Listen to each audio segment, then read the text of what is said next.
हमारे सनातनी धर्म ग्रंथों में 7 चिरंजीवियों का वर्णन आता है। उनके इतिहास के बारे में हम सब में से अधिकतर लोग जानते हैं, पर सब में यह जिज्ञासा अवश्य होती है कि अगर वह सब चिरंजीवी हैं तो वह कलयुग में भी अवश्य होंगे, परंतु कलयुग में वह कहाँ निवास करते हैं। आज हम कुछ इसी विषय पर वीडियो में बात करेंगे। जितनी प्रामाणिक जानकारी हमें मिल सकी है वह हम आपके समक्ष लाएंगे। यह वीडियो किसी भी लोक कथा पर आधारित नहीं है। सनातन धर्म के साथ संबंधित रोचक तथा ज्ञानवर्धक वृत्तांतों के लिए चैनल को सब्सक्राइब अवश्य करें और अगर वीडियो पसंद आए तो लाइक और शेयर करें। परशुराम जी। एक समय जब क्रोध में भरे जमदग्नि ऋषि ने परशुराम जी से उनकी माता का वध करने को कहा था, तब परशुराम जी ने फरसा लेकर उसी क्षण माता का सर काट डाला। इससे महात्मा जमदग्नि का क्रोध शांत हो गया और उन्होंने प्रसन्न होकर परशुराम जी से कुछ मांगने को कहा था। तब परशुराम जी ने मांगा था कि युद्ध में मेरा सामना करने वाला कोई न हो और मैं बड़ी आयु प्राप्त करूं। जमदग्नि ऋषि से जब उन्हें चिरंजीवी होने का वर प्राप्त हुआ था, तब रामायण काल में श्री राम ने परशुराम जी की संपूर्ण तपस्वी योग्यता भंग कर दी थी और उनसे विष्णु तत्व भी छीन लिया था। इसके उपरांत वह श्री राम की आज्ञा लेकर महेंद्र पर्वत पर पुनः तपस्या करने चले गए थे। महाभारत काल में भी उनके निवास महेंद्र पर्वत में ही था और कलयुग में भी वह महेंद्र पर्वत पर ही है। भगवान विष्णु के अंतिम अवतार भगवान कल्कि के उपदेशक के रूप में वह पुनः उपस्थित होंगे। राजा बलि। असुरों के राजा बलि अपार शक्तियों के स्वामी लेकिन धर्मात्मा है। एक बार राजा बलि एक बहुत बड़ा यज्ञ कर रहे थे। यह यज्ञ असीम शक्तियों की प्राप्ति के लिए था। सभी देवता इस यज्ञ से चिंतित हो उठे।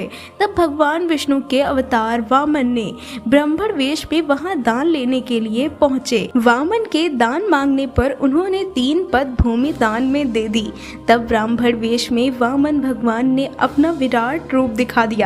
एक पग में भूमंडल नाप लिया और दूसरे में स्वर्ग और तीसरे के लिए बाली से पूछा कि अब मैं तीसरा पैर कहाँ रखूं। पूछने पर बाली ने मुस्कुराकर कहा, अब तो मेरा सर ही बचा है। इस प्रकार भगवान विष्णु ने उसके सिर पर तीसरा पैर रख दिया। देवी भागवत के अनुसार उसकी भक्ति से प्रसन्न होकर भगवान विष्णु ने उन्हें पाताल में सुतक लोक में बसाया था, जिसे इंद्रादि देवता भी नहीं पा सकते। वह अमित लक्ष्मी इनके पास है। इस समय सुतक लोक में बाली का आधिपत्य है। वे अब इस सुतक लोक में विराजमान हैं। कलयुग के अंत तक वे इसी लोक में रहेंगे और आने वाले मन्वंतर में वह श्री विष्णु जी की कृपा से इंद्र बनेंगे। बजरंग बली। हनुमान जी ऊर्जा के प्रतीक माने जाते हैं। इनकी आराधना से बल, कीर्ति, आरोग्य और निर्भीकता बढ़ती है। हनुमान जी कालजयी चिरंजीवी देवता हैं।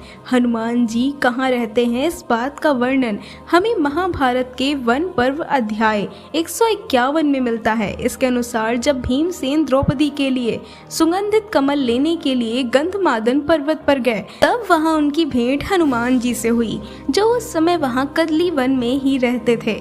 हनुमान जी ने ये सोचकर कि इसी मार्ग से कहीं ये स्वर्ग लोक न चले जाएं, हनुमान जी उनकी राह में प्रकट हुए। इसके उपरांत श्री हनुमान जी और भीमसेन का संवाद हुआ। हनुमान जी ने भीमसेन को अपने विशाल रूप का दर्शन दिया था और 4 युगों के धर्म का वर्णन भी किया था। जब भीमसेन वहां से विदा लेने लगे, तब हनुमान जी बोले, वीर अब तुम अपने निवास स्थल पर जाओ। बातचीत के प्रसंग में कभी मेरा भी स्मरण करते रहना। पुरुष श्रेष्ठ मैं इस स्थान पर रहता हूँ, यह बात कभी किसी से ना कहना। ऐसा कहकर हनुमान जी अंतर ध्यान हो गए। इस वृत्तांत से हमें यह ज्ञात होता है कि हनुमान जी कलयुग में भी गंधमादन पर्वत पर ही निवास करते हैं और जहाँ प्रभु श्री राम का नाम लिया जाता है वो वहाँ उपस्थित रहते हैं। विभीषण।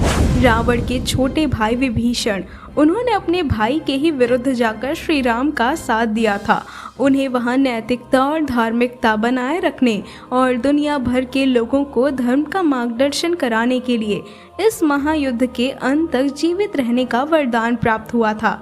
उन्होंने रामायण काल के बाद भी जीवित होने का प्रमाण हमें महाभारत में भी मिलता है।